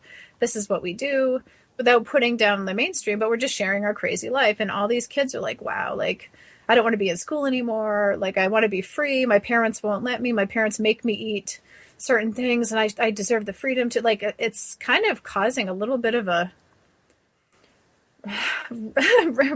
like a rebellion. And it's just like, wow, I was not expecting this to happen. And it's really good. But on the other side of it, like I've upset a lot of kids, and they're not mad at me, man. They're mad at our culture, you know? And they were all quiet until they thought they were free until they saw my videos. And so I'm kind of waiting for Disney to drop us, actually. Like I'm kind of always thinking like, when are we going to get that call? But we're still going. Wow. And so I'm like, fuck it. I'm just, I'm uncensored. My kids are uncensored. We're just going for it. And it's helping to shift the world. So I do think you have to follow your heart, even though you're walking like a path that a lot of people aren't, and really just believe in it and be willing to take that risk of, for example, your family, like in your situation, thinking that, oh my gosh, she's crazy. Like, what is she doing? How is this going to turn out? You have to get comfortable with their discomfort. And that's what I had to do. I have to get comfortable with other people's discomfort of us working with Disney and being like, what are you doing, man? You're just like the opposite of like what Disney Corporation is. I'm like, I know. And I am, I'm using them as a springboard to reach millions of kids, and we are. So it's like, things aren't always black and white. Sometimes they're like not even gray. They're just like this devoid of color because you're just cruising along. It's crazy. Yeah, and we don't give kids enough credit to know that they're being lied to, or brainwashed into submission, but they know that at some level. So all it takes is someone to say, yeah, you're right. You are being brainwashed, because they already know that. So someone to validate what they're feeling or even articulate it, because kids may not have the language to articulate the feeling that they have that they're being brainwashed and lied to and told myths about history. For instance, that's a big thing for my kid, is that he knows that the Thanksgiving thing is a myth because he's Native. So he's heard the other side, but I think that other kids know that who aren't Native, but they don't have a language for it and they don't have a way to articulate it, but they know it somewhere. So when they hear it articulated, they say yes. They recognize it as truth. And so it's that trusting that, and giving them the credit for knowing. Because remember, when we were kids, we knew when we were being lied to, right? Oh, yeah. It was all the time. It was all the time. All the time. Yep. And that's definitely. That's why I got into punk rock. I mean, that was my outlet for knowing that I was being brainwashed and taught lies in school. You liked punk rock? Were you like, did you go to concerts and stuff like that? Oh, yeah. Yeah, I went to shows all the time. How old are you? Do you mind me asking? I will be 47 at the end of the month. Oh, I'm 43, so we're right around the same generation. I was into hardcore, heavy metal. Mm-hmm. When I was a teen, I loved Slayer and Metallica and you name it. I loved hardcore metal, bands that people didn't even know of, Obituary and Sepultura, and oh my gosh, I was in such the underground rebellion heavy metal scene. I was one of the only girls in our group of friends that liked it. But what kind of music did you like? What are some of the bands you listened to? Oh, Fugazi and Dead Kennedys and Black Flag and Butthole Surfers. Saw them a million times. Bad Brains. My husband loved Bad Brains. There's kind of a little bit of crossover between the punk and the metal, but the overall energy was that of validation for us. It was, and that's why it's so important to always remember how that music made us feel and validated us when our kids are making choices that might scare us. Now I can remember families saying, "You're listening to Slayer; they're satanic," and their lyrics might have been a little satanic, but I wasn't becoming satanic. I just loved the intense energy because I had so much built up inside me. And it was a release. It was a need being met that I couldn't articulate, but it surely wasn't dangerous for me. If I didn't have that outlet, I don't know what I would have done. I may have been a cutter, or turned it inward and hurt myself. And I did in some ways, but I'm just saying, trust your kids when they make choices to watch certain things or play certain video games that you'd say are violent and are not good, or connect with a music that you might think is a bad influence, because the way you're perceiving it is not necessarily what it's meeting within them. And I just am so grateful to those bands, to be honest with you. The lyrics to Metallica's And Justice for All album, I swear it helped nurture who I am as a child advocate.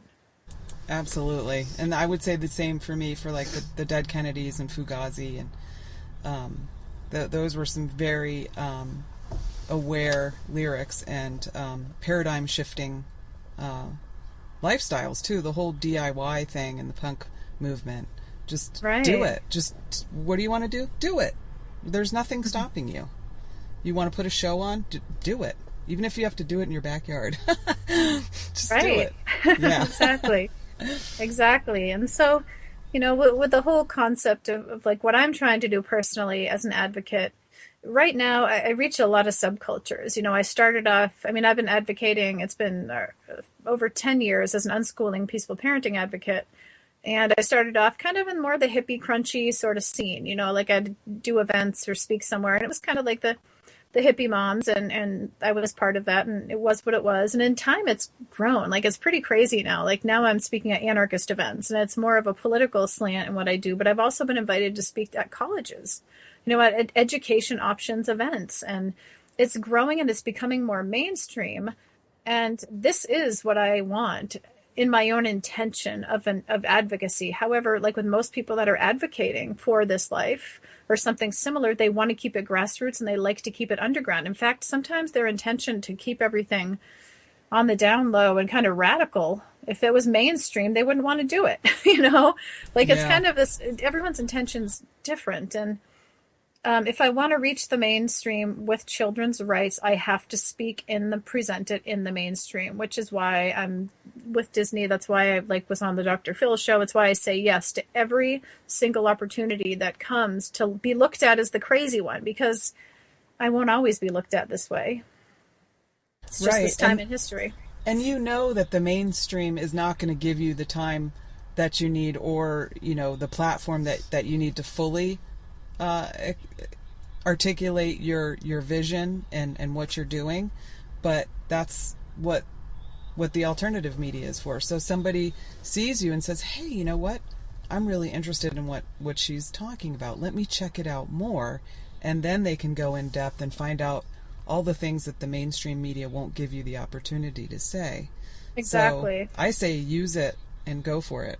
And I totally support you.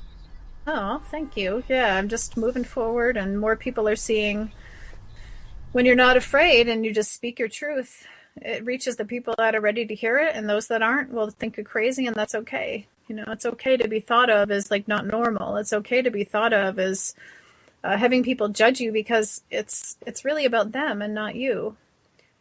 Exactly. Yeah, because when somebody doesn't know you, there's no way for their opinion to actually be formed about you. It's about them. So that's what I tell myself. I keep telling myself that when I need to. But I'm pretty Definitely. used to the idea of being the weird one at this point in time. Well, that's good. Yeah. The weird ones are becoming the cool ones now, so times are changing. Yep. Eventually, you're going to be cool. Like, you might be cool at one point, and then you're not cool, and then you're cool again. Right. Exactly. So it's time to be cool again. Yep. And this life and alternatives are becoming more known and more respected, and people are just needing support. They need to hear from people like us to say that we weren't setting out to necessarily advocate for this. It just happened to advocate for alternative views because we're happy and we want you to be happy. We're getting it and healing, and we want you to heal and get it. And it's really this selfless desire to have other people know kindness and what they're meant to experience in life. You know, just joy, kindness, freedom. And I'm just honored to be doing it. I'm so grateful, honestly. Well, I'm really grateful for your voice and the encouragement that you give people, and that really you've given me just doing this show. I feel so much more confident now than I did at the beginning of the show about the things that I want to do for my son. And I'm not going to worry about him being the weird one either, because, you know, in order for him to... That's another fear, you know, that I have, is that because he's the only child, like, he'll be the weird one, you know. Right. Because I let him just do what he wanted to do. And I know that's an irrational fear. I intellectually know that is an irrational fear. Well, the funny thing is, like, he's not going to be viewed as the weird one by other kids. No. In fact, like, I think that we kind of have our own conditioning thinking that's going to happen. Other kids are going to just wish they could do what he's doing. That's all that happens to my kids out of all four of them. And they've connected with kids from all over the world, some in school, some not. There hasn't been one negative comment, really, other than, like, I mean, all the kids are just like, you're so lucky. You know, I wish I could live that life. I'm so jealous. You're so lucky to be able to... You don't do any schoolwork? And my kids are like, no. And they're like, what do you do all day? And they say, whatever we want. And the kids are just like, they get, if anything, your son's going to make people uncomfortable because he's representing freedom in a way that other parents are going to be like, oh man, like, now that my kids know this is an option, I'm screwed. Yeah. You know, they're going to be like really miserable in contrast to his beautiful, joyful life. And they definitely won't think he's weird, you know, in the way that we were fearful. They might think you are, like the mothers might think you are, but that's cool. That's fine. Yep, they already do, so that's okay. Exactly. Yeah. let your freak flag fly high, right? That's what I say. And the other thing is, he's a natural leader. I mean, the other kids naturally follow what he does. They naturally want to hang with him and see what he's up to, and you know, so allowing him to follow his bliss, so to speak, is developing those natural leadership skills as well. Because in school he ends up, you know, up against authority because the kids would rather follow him than them. So it kind of sets him up for that situation to happen. So it's time. I bet you're excited to see what life's going to be like. I am, yes. And how do you get around the homeschooling requirement type? How do you get around that? Well, it's different in every state. Like it's unschooling, for example, whatever you want to call it, homeschooling, unschooling is legal in every state. And if I was you, I would join. If you go on Facebook, we have a group called Unschoolers Seek. It's a Facebook group my husband started a few years ago, and it's broken down by states. And so just join Virginia or wherever you're at, and you'll find other people living this life, and just ask them like what the regulations like, because there is like a lot of misinformation out there about certain regulations. So I would specifically look for other like unschoolers. Don't just type in homeschooling, because homeschooling, traditional homeschooling, like Christian homeschooling, is further from unschooling than even traditional school. Like you have more in common philosophically with people with kids in school than you do with traditional like radical Christian homeschooling. So it's important to realize that when you start walking this path, don't assume that you're going to connect with traditional homeschoolers necessarily. Like a lot of them are, So, I mean, a lot of it is fear-based, and they kind of, the regulations aren't necessarily put to you honestly. So anyway, if you join this group, you'll be able to find some true and honest, what you have to do. Like in New Hampshire, for example, we don't have to do anything really. There's no regulation other than just sending a letter of intent in the beginning of your child's first year homeschooling, and that's it.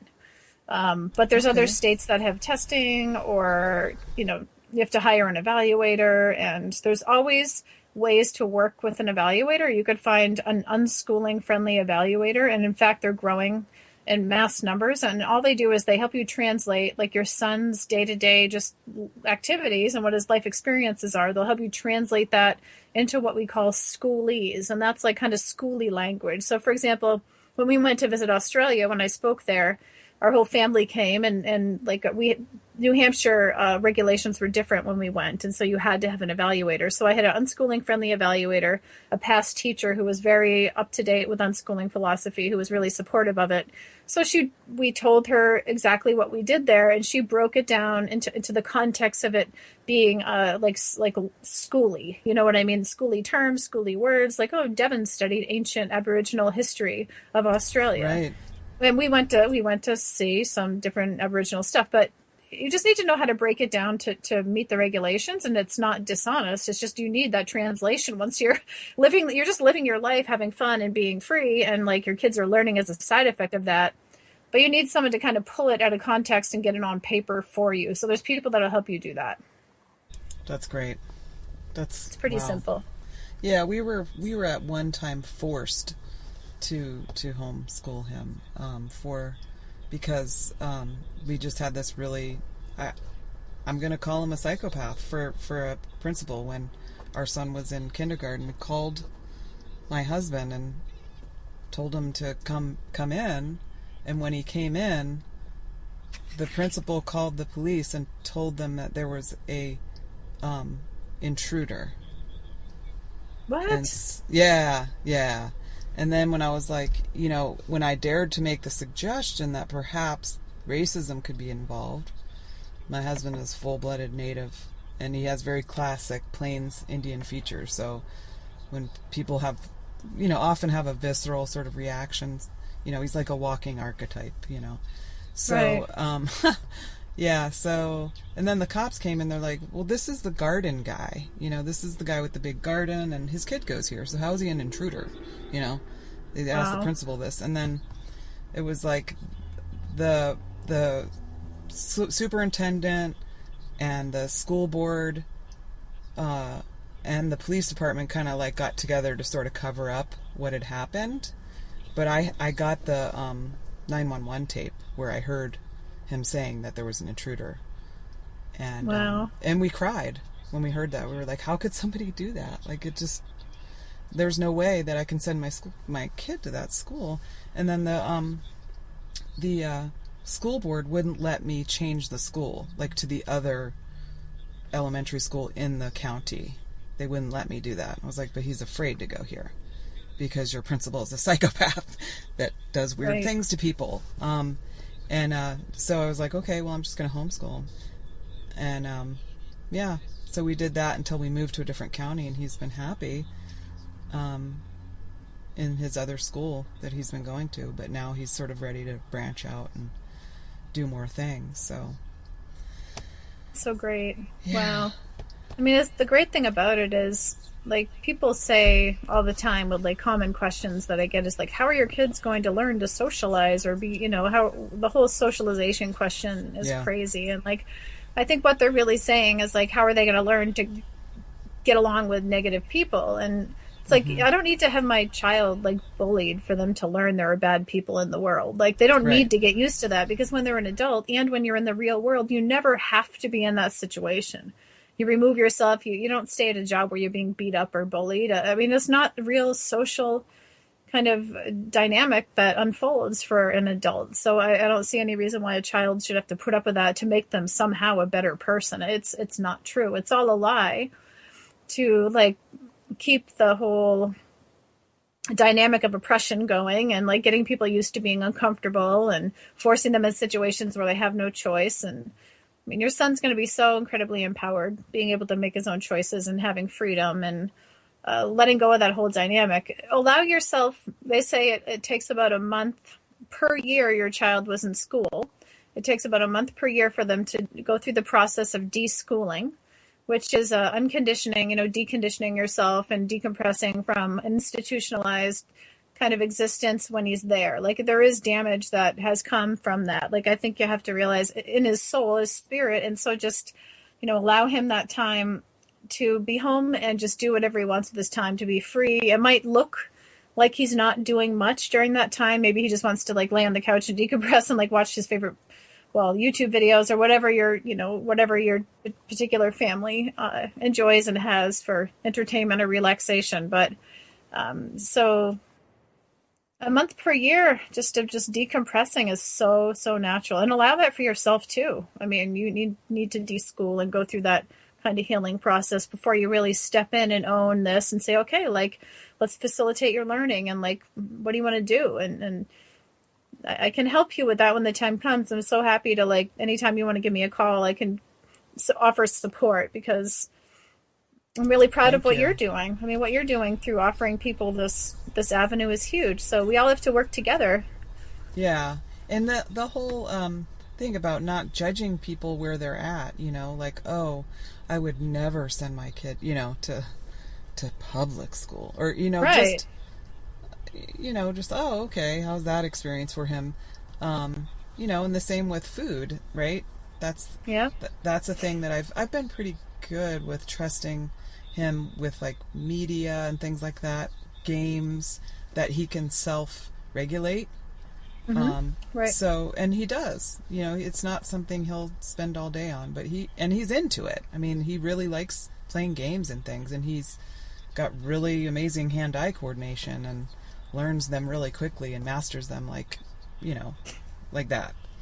And he doesn't need to do it all the time. He's not addictive with it. And so I have examples that help me to trust him and trust myself in trusting him, that he makes good decisions for himself. So great. What are his favorite games that he likes to play right now? He's really into Sonic. Oh, cool. And then, so what he does is he'll do Sonic, and then he'll go outside and he'll run like a course for that, where he sort of pretends like he's Sonic running a course, but it's just around our property. Right. Yeah. So. I used to love that game. That's like old school. That's like nostalgic video games. I used to play that. That's cool. I kind of felt a little bit old when we made him a costume, a Sonic costume for Halloween. And so he was like the only one who had his own like homemade costume. But his principal, he went to the dance at school, and the principal was like, "Oh, Sonic! Like, I loved that game when I was a kid." I was like, "Oh my god!" I know, it's hard to believe that we're in our 40s already. It's crazy. Sometimes it's just like a blink, isn't it? And you're just there, and you're like, "Wow!" Because you still feel, young. Like you don't feel like, I don't know about you, but I do not feel in my 40s. It's so bizarre. Yeah, I actually feel better now than in my 30s, so I feel healthier.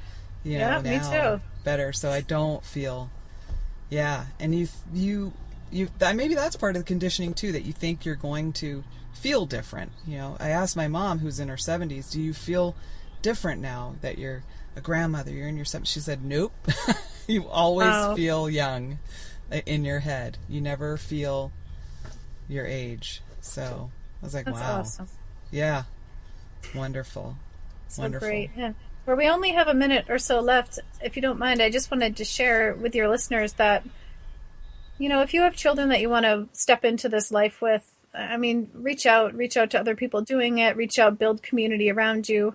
And don't forget that you never want your kids to think that learning ends just because they're out of school age. Like, so I remember after my senior year, I was just like, I'm done, thank goodness. But I had to rekindle my own flames of desire to learn and grow. And so never let your kids see you not growing. What are your passions? What have you always wanted to know? What have you wanted to explore? Like, who have you always wanted to be? And pursue that. Take that yoga class you've always wanted to. Take a painting class, do singing classes on YouTube. My daughter Tiffany sings on YouTube. I mean, just never stop learning and never stop evolving. That's when you get depressed in life, when you don't heed that inner energy and drive to continue to grow and learn. That's when you suffer. So model for your kids that learning never ends, that learning is part of being human and learning feels good, and light your flame of passion, and your kids will do the same. So thank you so much for having me on. Thank you for it was fun. Thank you so much, and I will definitely have you back after I've read your book and made some changes, and we can talk offline as well. And I really, really appreciate your time and what you're doing. And thank you. I hope that you do come back. Well, thank you so much, and my best to your family. And if anybody wants to learn more about radical unschooling or peaceful parenting, you can visit my website, Dayna Martin, Dayna Martin.com. You can check us out on YouTube with the Sparkling Martins channel. And yeah, I have tons of different resources on my website, and I offer coaching, parenting coaching, one-on-one coaching by phone or Skype. So if you need me for anything that you might need support with, look me up. I'm there for you. So thank you so much, Kara. I appreciate it. Thank you. And all my love to you and your family. Oh, thank you. I'll pass that along. Take care. Thanks. Take Thanks. care. Bye.